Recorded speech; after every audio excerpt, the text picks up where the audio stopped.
Pessoal, bom dia.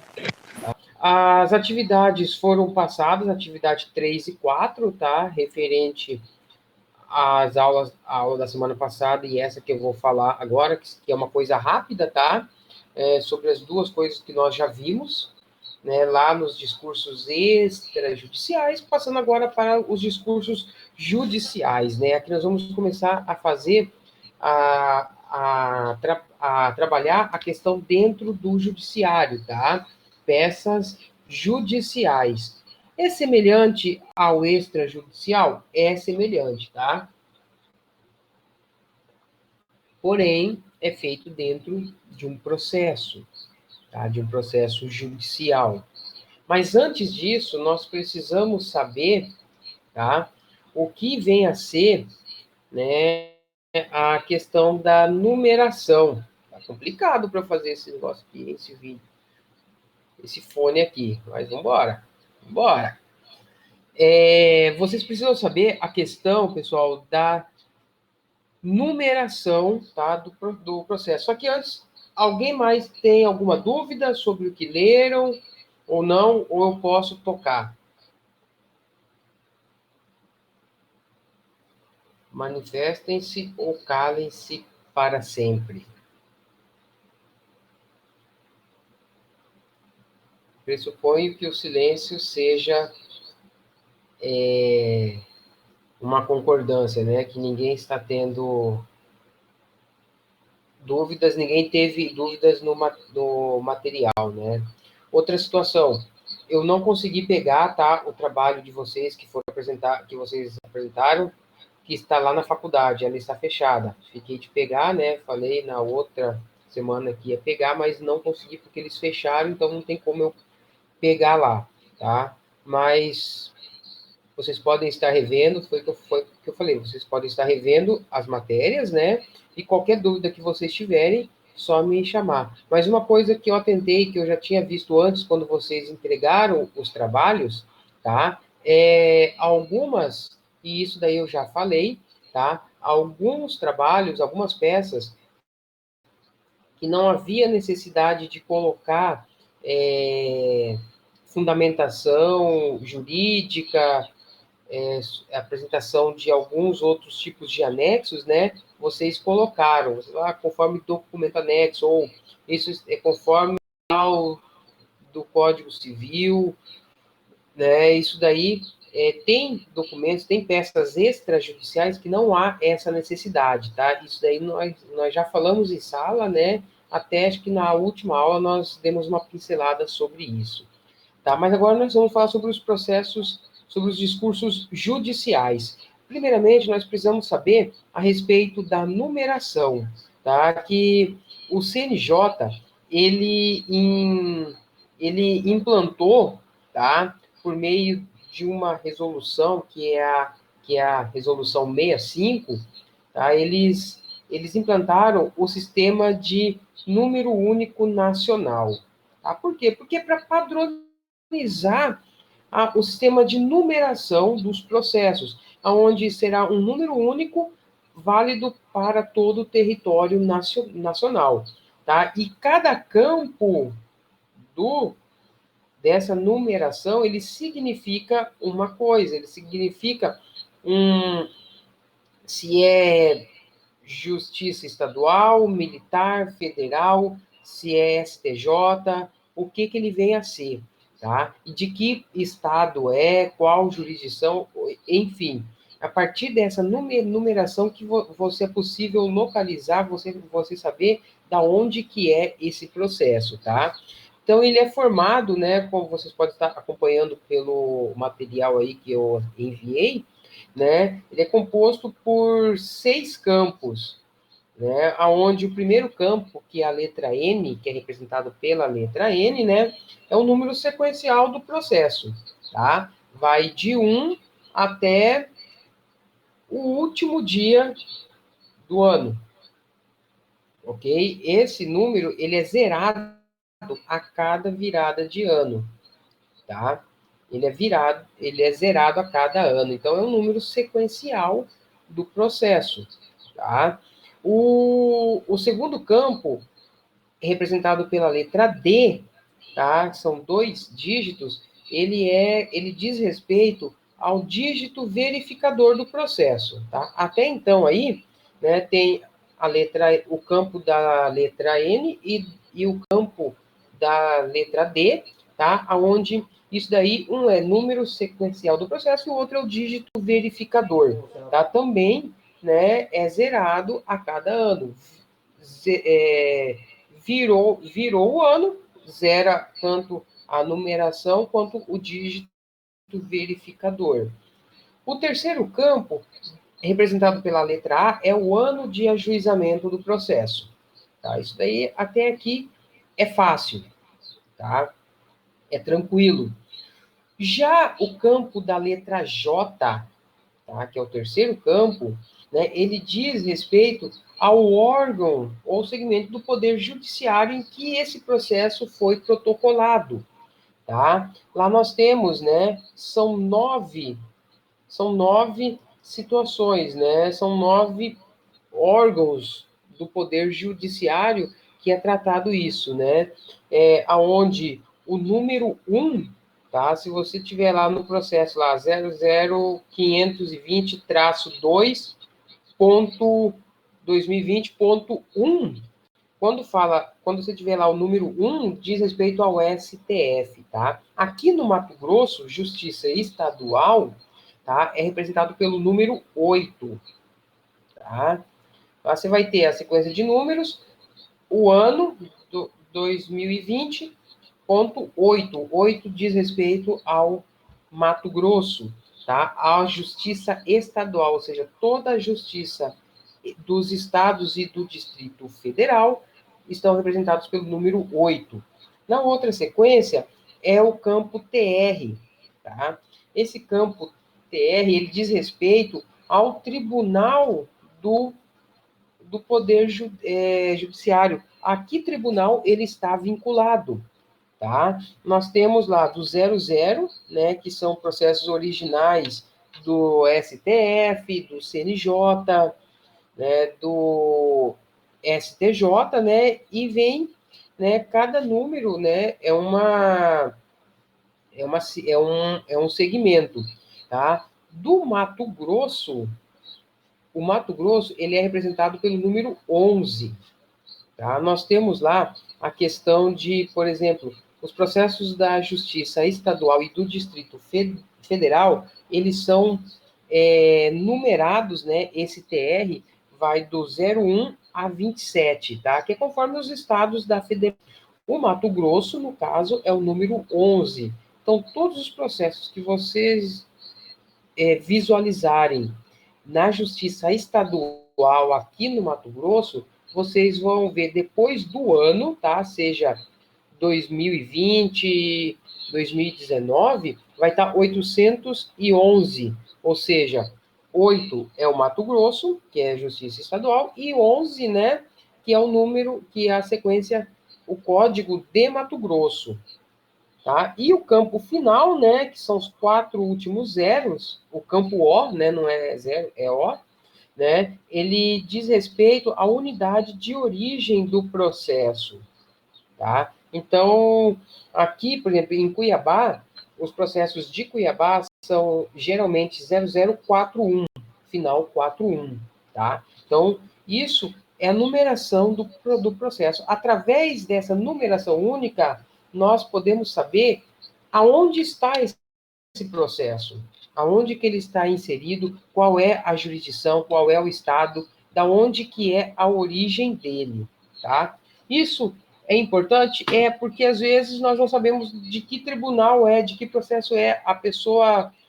Você recebe um número lá do processo para verificar e você não sabe nem de que estado é.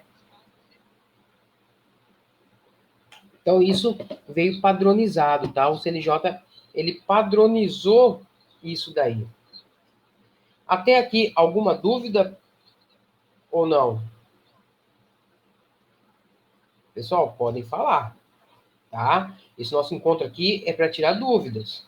Quero que vocês tragam, vocês falem, tá?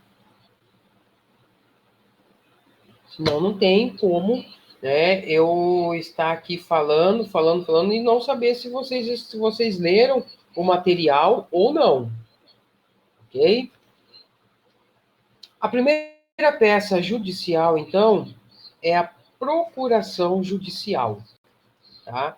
Assim como a procuração extrajudicial, né, esse mandado agora judicial, ele nada mais é, né, ele se refere a uma representação em juízo, tá? Ou seja, quando há um processo judicial, é uma outorga para alguém, para o advogado representá-lo em juízo, tá? Então, nesse caso da procuração judicial, tá? Nada mais é do que uma autorização para que alguém represente o mandatário, o mandante, né, em juízo. E quem é que representa a pessoa em juízo? Né? É o advogado, somente o advogado, tá? Mas quem é o advogado? Né? O advogado não é aquele que se formou em direito apenas, tá? Porque aquele que se formou em direito, ele é bacharel em direito. Advogado é aquele que está devidamente registrado nos quadros da OAB, ok? Então, o advogado é aquele que está registrado nos quadros da OAB, tem o seu registro lá inserido, tá? Então, o único que pode representar uma pessoa em juízo, né, o único profissional é o advogado. Então, a procuração é para isso, tá? Essa procuração judicial, ela pode ter dois tipos de efeito, tá? Apenas o efeito judicial, que é a procuração judicial apenas, que o advogado pode representar a pessoa em juízo apenas, ou o advogado ele pode colocar na procuração, né?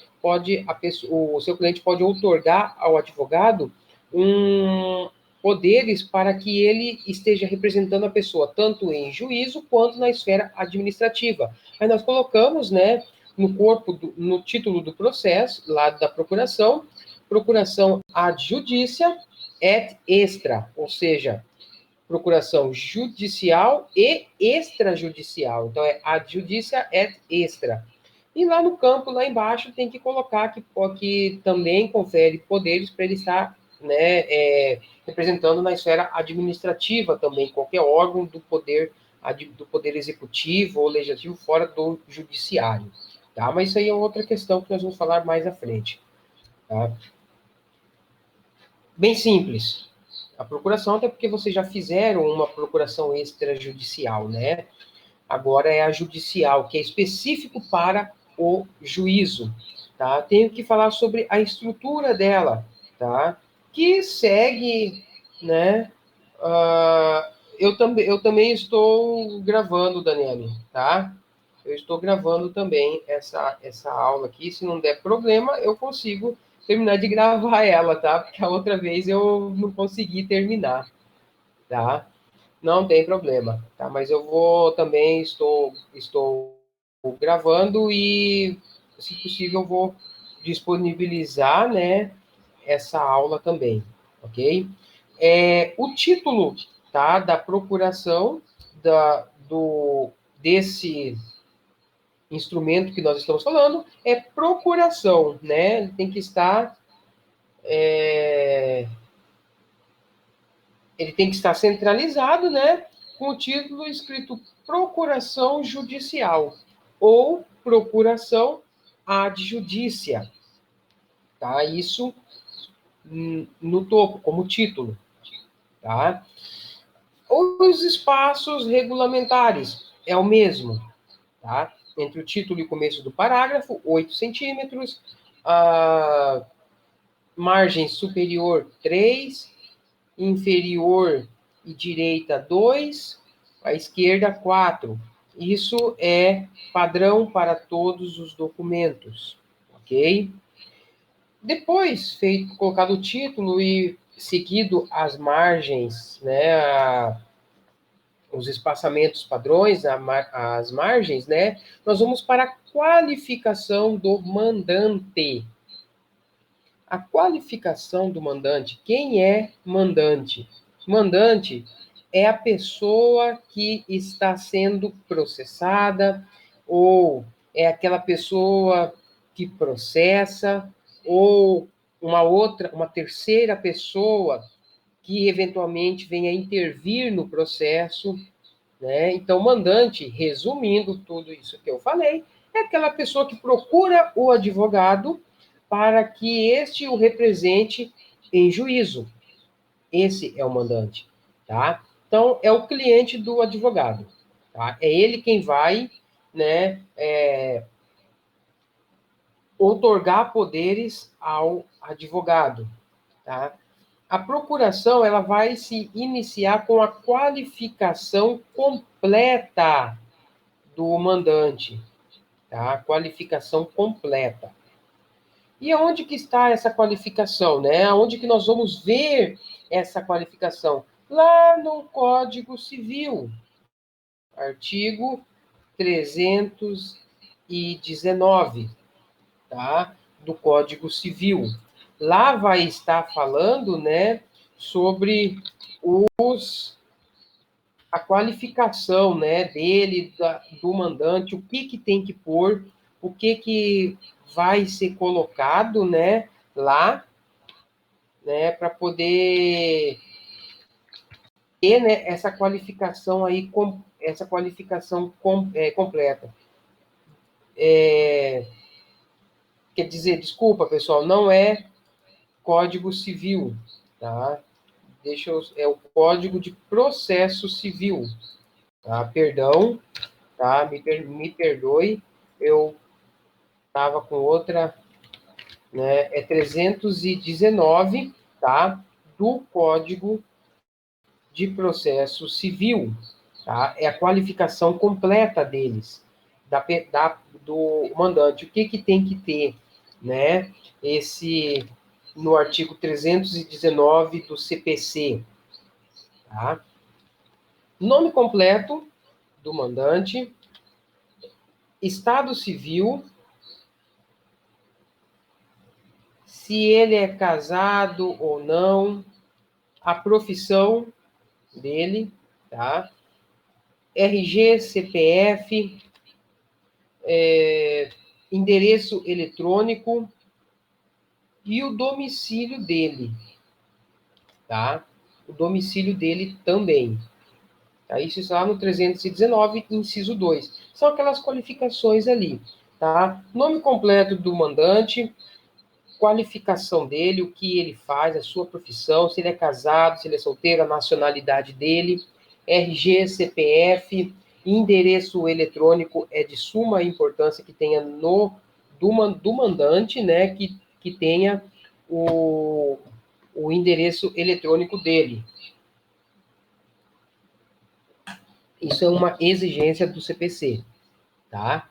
E o endereço dele, né, o domicílio dele, aonde que ele reside, tá? Então, essa qualificação tem que estar na procuração, ok? E se for professor, e se for pessoa jurídica, né? Como é que fazemos, né, a respeito disso? Pessoa jurídica, da mesma forma, né? A razão social, nome fantasia, se souber, se tiver, tá?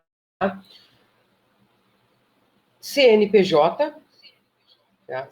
Colocar se ela é pessoa jurídica de direito público ou privado, CNJ, CNPJ, né? O endereço eletrônico dela, da empresa, tá? E o endereço dessa pessoa jurídica, dessa empresa. Pode ser da matriz, como pode ser das filiais, caso haja, tá? Só que nesse caso, quando diz respeito à pessoa jurídica, temos que colocar também os dados da pessoa jurídica, né? Depois que você colocou o endereço lá, você coloca vírgula, neste ato representado por seu sócio, por seu procurador, enfim, porque tem para quem tem poderes para estar representando. Aí você coloca a qualificação da pessoa física, que está lá também, que é o que eu acabei de falar, tá? Alguém mais está sentindo problema em travar aí? Ou foi só a Flávia? Tá? Depois de feita a...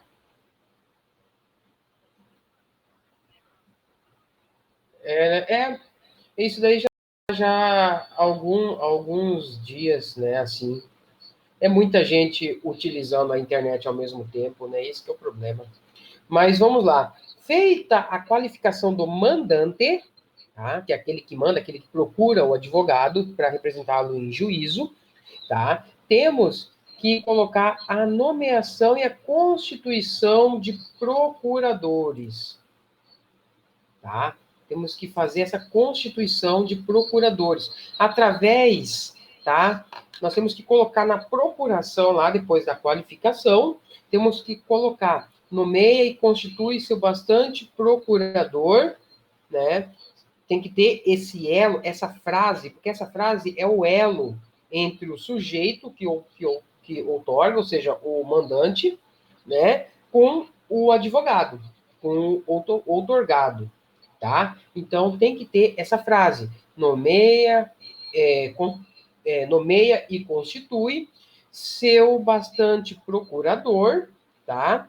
Aí você pode colocar, né, aí você já vai colocar a qualificação do mandatário, tá? Que é o advogado. Nomeie e constitui seu bastante procurador.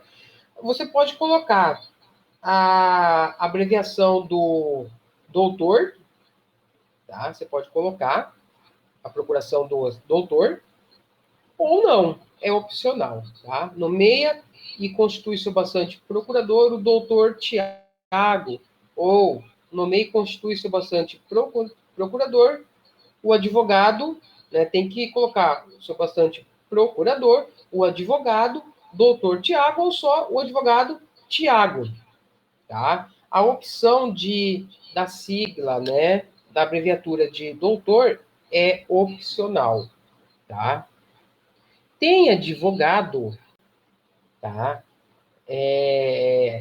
Que eles colocam, né, doutor, o advogado doutor fulano de tal, eles fazem questão que coloque isso, tá? Mas é opcional, ok? Qualificação do mandatário. Uma vez que estamos falando de um instrumento judicial, tá? O meu aqui não está travando, eu estou gravando junto, eu estou gravando e acompanhando em outra tela aqui, né, no meu celular, e pelo menos o meu aqui não senti travar, tá? Mas vamos lá, eu estou gravando, né, e depois eu disponibilizo. Também pode ficar tranquilo, tá? Qualificação do mandatário. Por se tratar de um instrumento judicial, a procuração judicial, nós estamos falando de uma representação em juízo. E o único que tem a capacidade postulatória de estar em juízo, de representar alguém em juízo, é o advogado. Então, como que fazemos a qualificação do advogado? Alguém sabe?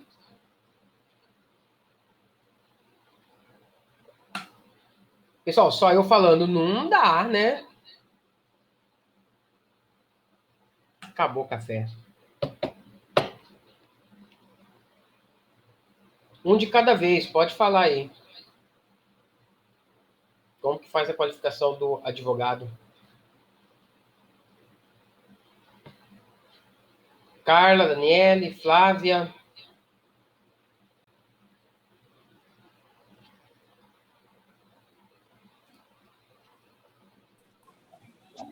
Professor, da mesma forma do que o mandante, a gente vai colocar doutor fulano de tal, aí endereço a gente pode colocar supra ou infra, de acordo com o que está no rodapé da petição, né? Não, talvez não seja tão qualificado como o nosso, porque lá tem, geralmente na petição ou no rodapé da procuração, tem todos os dados, né? Mas ele vai colocar o número de OAB dele lá. tá, vamos dizer que está meio certo, Carla. Tá bom. Né? A qualificação do advogado é mais simples que a do mandante, tá? A qualificação do mandatário, no caso, o advogado, o que, que precisa ter do advogado na procuração? O nome completo dele e a sua inscrição na OAB, tá? O seu número de OAB, tá? Nomeie e constitui como seu bastante procurador o advogado Tiago Fiorenza de Souza, advogado, inscrito na OAB MT número tal, né? Um escritório constante no rodapé, se tiver no rodapé, mas é importante colocar no corpo da procuração também o endereço, tá? Do escritório do advogado, com telefone, e-mail do advogado também, tá? Então, tem que ter apenas a qualificação do advogado tem que ter apenas seu nome completo, sua inscrição na OAB e o endereço do seu escritório, tá? Contendo também o telefone e o e-mail. Por que e-mail e telefone também? Porque às vezes para poder localizar o advogado, né? Às vezes o escritório não é na mesma cidade, ou é difícil, né? Para a pessoa, às vezes a outra parte quer fazer um acordo, quer localizar o advogado, é mais fácil entrar em contato pelo telefone ou mandar por e-mail, né? Algo, então localiza-se, né? Tudo que você puder facilitar a sua identificação e a localização, tá? Então tem que ter apenas isso. Ainda que tenha no rodapé da procuração, tenha lá o telefone, endereço, e-mail, né? É bom que tenha no corpo da procuração também, tá? Então é apenas isso, né, que tem que ter na a qualificação da procuração. Porém, se o advogado, se, por exemplo, a pessoa, o cliente, ele está passando uma procuração para um escritório de advocacia, onde tem mais de um advogado, tá? É de suma importância que coloque o nome de todos os advogados na procuração, tá? Se você vai passar para todo, se é um escritório, uma sociedade de advogados, tem que ter o nome na procuração, tem que ter a qualificação de todos os advogados, tá? Para eles poderem estar atuando naquele processo, ok? Outra parte é a finalidade do mandado, né? Então, qual é a finalidade que a pessoa está te passando, né? O processo, aquela procuração, para atuar apenas em um processo que já está em curso ou para qualquer processo, né, que você vá entrar em nome dele ou que você vá representá-lo, né? Se você for colocar para qualquer processo, o cliente procura o advogado, fala, vou te passar uma procuração para você entrar com uma ação contra a empresa X, né? Ele não, você pode colocar para o foro em geral, ou seja, qualquer ação, né, que tiver, você pode estar entrando, você pode colocar para o foro em geral, ou seja, para qualquer situação, o advogado tem aquela procuração para representá-lo em juízo. Ou você pode especificar, né, que a procuração é para entrar contra uma ação indenizatória contra a empresa tal, ou para defender os seus interesses no processo tal. Você pode especificar isso daí também, tá? É bom fazer, né? O mais comum hoje é uma procuração para o foro em geral, tá? Que fica mais fácil, mais prático, por exemplo, se o seu advogado te procura e você coloca específico para uma situação só, se tiver uma outra demanda contra o seu cliente, você vai ter que pegar uma outra procuração. Então, se você já tem uma, você apenas vai utilizar e vai juntar no outro processo, tá? Então, é aconselhável que se coloque apenas para o foro em geral, tá? Outra situação até porque no foro, em geral, quando você coloca uma procuração com poderes para o foro, em geral, você pode, né, propor ação contra qualquer pessoa, né, e pode defender também o seu cliente em qualquer ação. Por isso que se coloca para o foro em geral, porque você pode tanto propor uma ação, quanto você pode apresentar a defesa desse cliente seu em outras ações, tá? Então, é de suma importância que coloque assim, tá? Outra situação, atribuição e extensão dos poderes. Temos lá no artigo 105 do CPC, tá? Que fala que tem que estar expresso na procuração a extensão dos poderes. Qual é essa extensão? Confessar, receber citação, dar quitação, fazer acordo, né, renunciar algum direito, desistir da ação. Essas são extensões dos poderes. Tem que estar expresso isso na procuração, tá? Conforme o artigo 105 do CPC.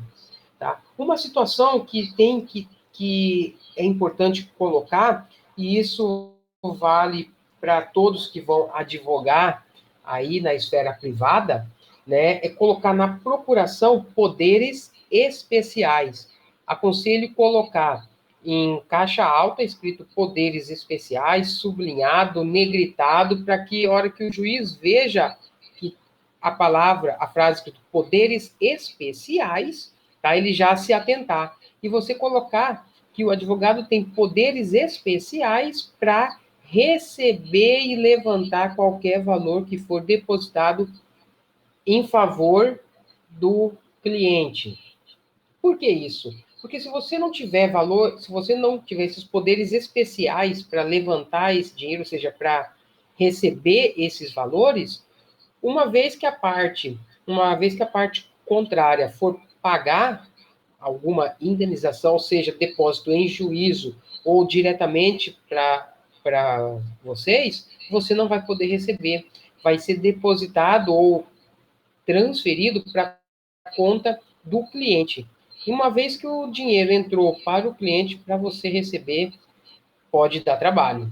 Né? Então, é interessante que você coloque que você, advogado, tenha poderes especiais para receber esse dinheiro, para levantar o alvará que, porventura, tenha lá para receber esse dinheiro.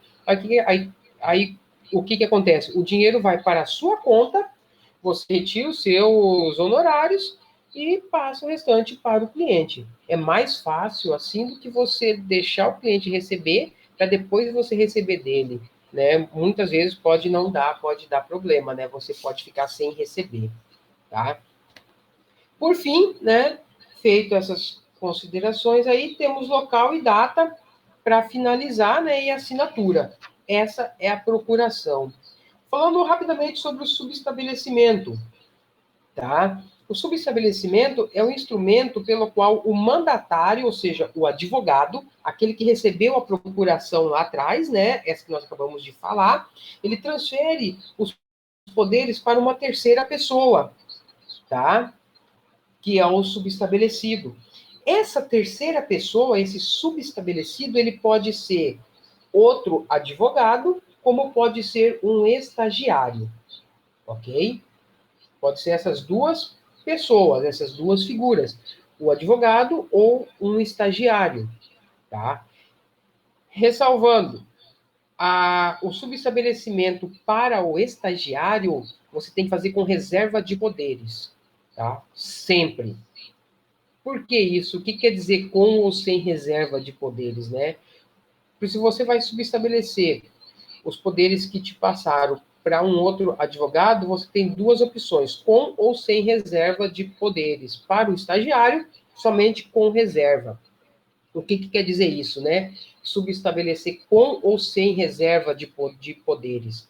Subestabelecer com reserva de poderes quer dizer que o advogado que recebeu a procuração, ele está passando aqueles poderes que o seu cliente passou para ele, compartilhando os mesmos poderes para um outro advogado, né? Ou seja, os dois, ambos, o advogado que está na procuração e o outro que ele vai transferir, eles ambos terão os mesmos poderes para atuar no processo. Por exemplo, a Carla me contrata como advogado dela, passa a procuração em meu nome.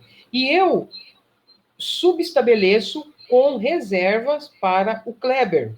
Então, tanto eu quanto o Kleber vamos ter os mesmos direitos, os mesmos poderes para atuar no processo.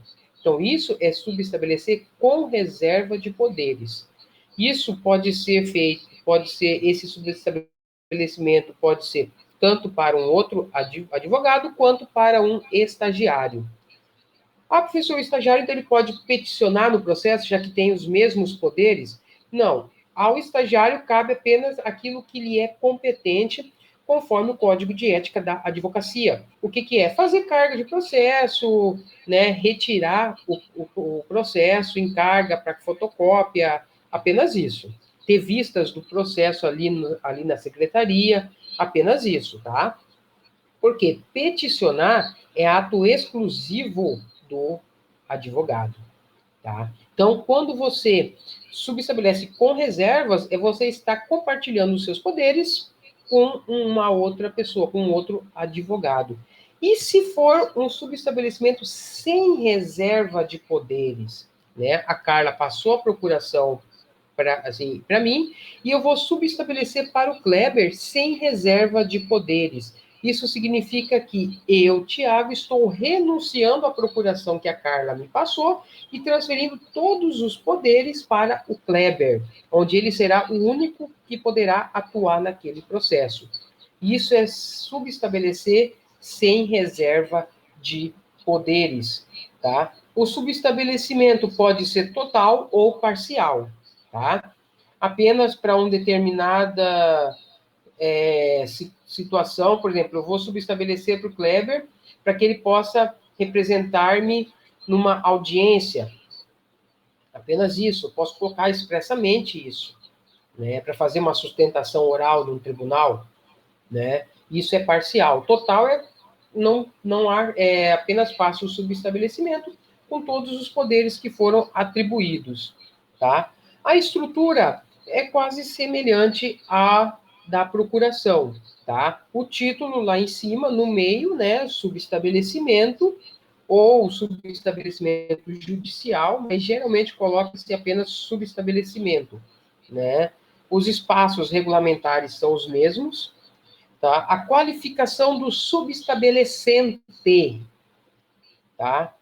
Nós vamos inicia-se o subestabelecimento com a qualificação do subestabelecimento, do subestabelecente, ou seja, é aquele que subestabelece, tá? No caso do exemplo que eu dei agora, eu sou o subestabelecente, eu que estou subestabelecendo os poderes, tá?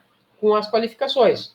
Eu, né, ou Tiago Fiorenza de Souza, advogado inscrito na OAB MT número tal, com endereço, com escritório profissional na rua tal, né? Subestabeleço na pessoa de.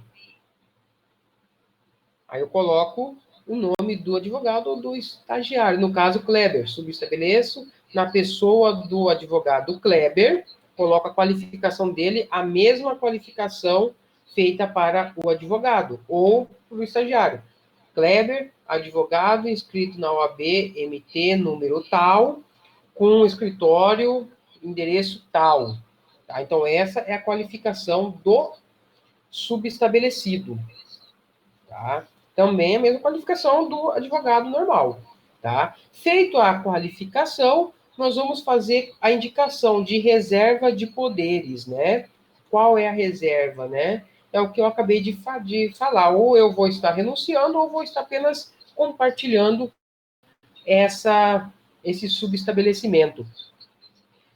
Uma situação, um detalhe que temos que ter, né, prestar atenção na questão do subestabelecimento. tá? Quando já tiver um processo, quando não tem um processo em curso, tá? Não tem, então você só subestabelece os poderes outorgados, tá? Aí você vai colocar a qualificação do representado, tá? Aquele que deu a procuração ao subestabelecente, tá? No caso, a Carla, que passou para mim a procuração, eu coloco a qualificação dela, tá? Tiago, advogado, tal, subestabelece na pessoa do advogado Kleber, endereço tal, os poderes outorgados com ou sem reserva de poderes, tá? Os poderes outorgados por Carla, tal, você vai colocar aí, quando vai se tratar de pessoa, né, do representante, do representado, nesse caso representado, né, da Carla, você vai colocar a qualificação completa dela, tá? RG, CPF, brasileira, casada, endereço tal, você vai qualificar ela, tá? É importante colocar isso, tá? Se não tiver processo em trâmite, você apenas, final, você qualificou ela conforme instrumento de procuração em anexo. Você anexa junto à procuração.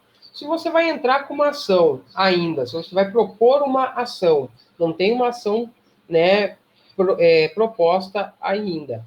E eu vou propor, então eu já junto a procuração e o subestabelecimento junto. Agora, detalhe, se já tem um processo em curso, tá, e eu vou subestabelecer para o Kleber, no caso, eu tenho que colocar a procuração no subestabelecimento a menção, tá, do número do processo e da vara em que ele se encontra, tá? No caso, Tiago, brasileiro, advogado, inscrito na UAB tal, subestabelece na pessoa do advogado Kleber, qualificação tal, os poderes outorgados por Carla, qualificação tal, nos autos da ação indenizatória número tal, em trâmite na tal vara, na vara civil da comarca de Cuiabá, MT, conforme procuração anexa, ou seja, você já vai juntar, né, isso daí. Você vai dizer que a procuração é para aquele processo. Se você tiver mais de um processo, por exemplo, a Carla ela me passou uma procuração e eu entrei com 3 processos. Para cada processo, eu tenho que fazer um subestabelecimento distinto. Eu posso ter uma procuração para os 3 processos. Eu escaneio, hoje como é virtual, então eu escaneio e mando, né, ele virtual para todos os processos. Eu junto em cada um dos 3 processos a minha procuração, né? Agora, o subestabelecimento eu tenho que fazer específico para cada processo que estiver em curso, ok? Feito isso, local e data é onde você fez o subestabelecimento, a data que você confeccionou e a assinatura. A assinatura do subestabelecimento é do advogados que está subestabelecendo. A assinatura da procuração é a assinatura do mandante, ou seja, do cliente que procurou o advogado. Vocês entenderam isso, pessoal? Alguma dúvida com relação à procuração e ao subestabelecimento?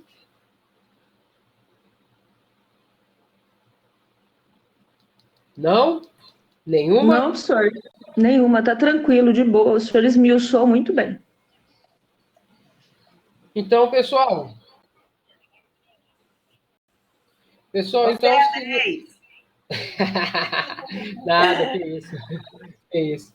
Pessoal, então, se não tem dúvidas, tá? As atividades já estão postas lá no portal, atividade 3 e 4, tá? Já está lá, né? Peço que vocês façam. O prazo é até o dia 4/5, assim como a atividade parcial também, tá? Para entregar também dia 4/5, ok? Então, pessoal, vamos ficando por aqui, tá? Terminando o nosso encontro hoje. Todos tenham um bom dia, tá? Bom dia, pessoal. Uma ótima semana aí, restante aí de semana, tá? Curtir esse clima, né? Tá aí, gostoso, tá? E vamos que vamos.